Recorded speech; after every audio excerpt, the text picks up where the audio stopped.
Good morning, everyone.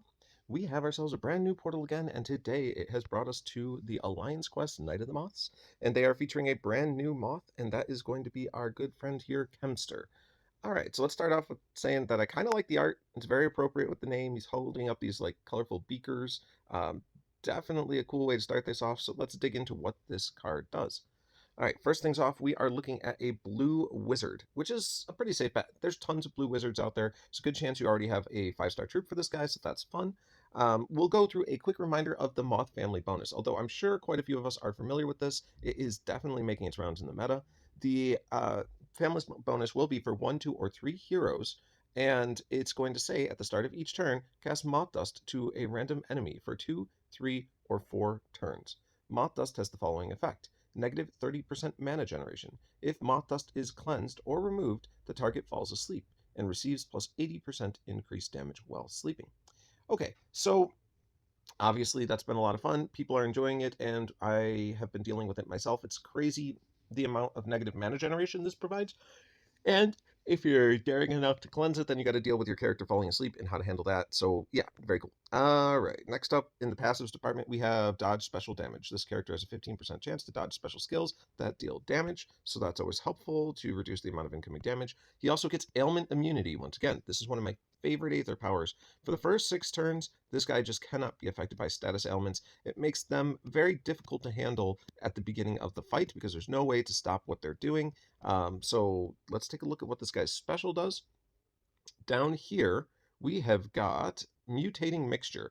Operating it very fast. Okay, so as I was saying, with the ailment immunity, this is a wonderful combination, very fast, because you're likely getting your special off before they can really do anything about it. They can't silence you, they can't mindless you, they can't any of that. So just understand that's a great combination right there. And the special says, if the enemy has the toxin status ailment, all allies receive 1430 toxin damage over 5 turns. Damage is increased against targets with boosted health, minions, or mega minions. Okay. Dispels buffs from all enemies. And then all allies regenerate 1300 boosted health over 5 turns. Boosted health can exceed max HP.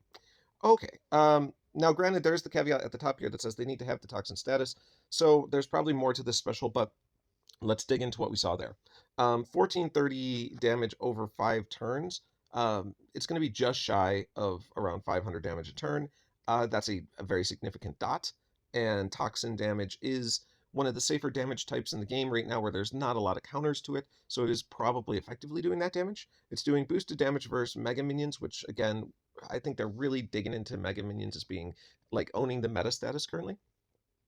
Dispels all buffs from all enemies. Or sorry, dispels buffs from all enemies.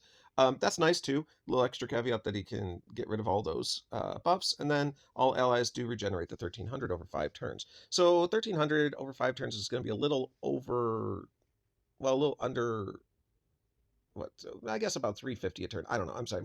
My mental math is not on point right now, but somewhere between like, 350 and probably 400 a turn.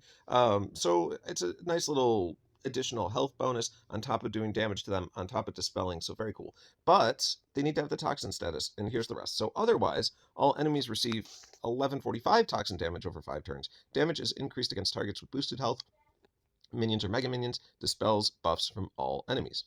Okay, so basically, this is what he should be doing the first time he casts his special. It's unlikely there'll be toxin damage out at the speed that he's operating at, which is very fast. So understand that the first one's going to be this slightly lesser damage. So instead of doing almost 500 a turn, you're doing more like 370 a turn. It's still dispelling all the buffs from the enemies, which is nice, but you're not getting any boosted health yet either. So this guy obviously gets a lot better if there's toxin damage already up. The nice part about this, though, is that it will stack with other heroes that do toxin damage. So if you have other moths, you might find a way to ensure the toxin's up and always get the stronger of the two specials.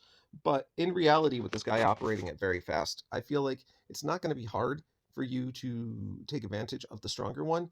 And even the lesser effects are really not that bad. 370 damage per turn, dispelling all the opponent's buffs at very fast is still very reasonable. I think this guy makes for nice utility to a team.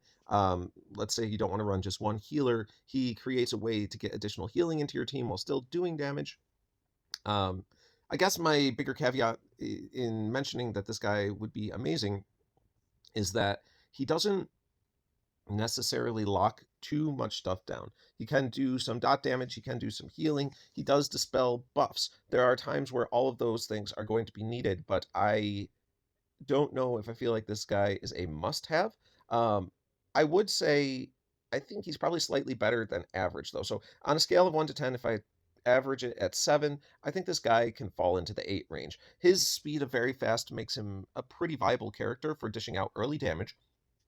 And the fact is, at very fast, it's pretty likely that he will be able to get his next special off within the 5 turn range that the toxin is up. So, yeah, I'd say he's probably worth giving an 8 to. I think most people would choose to use this guy if they pulled him.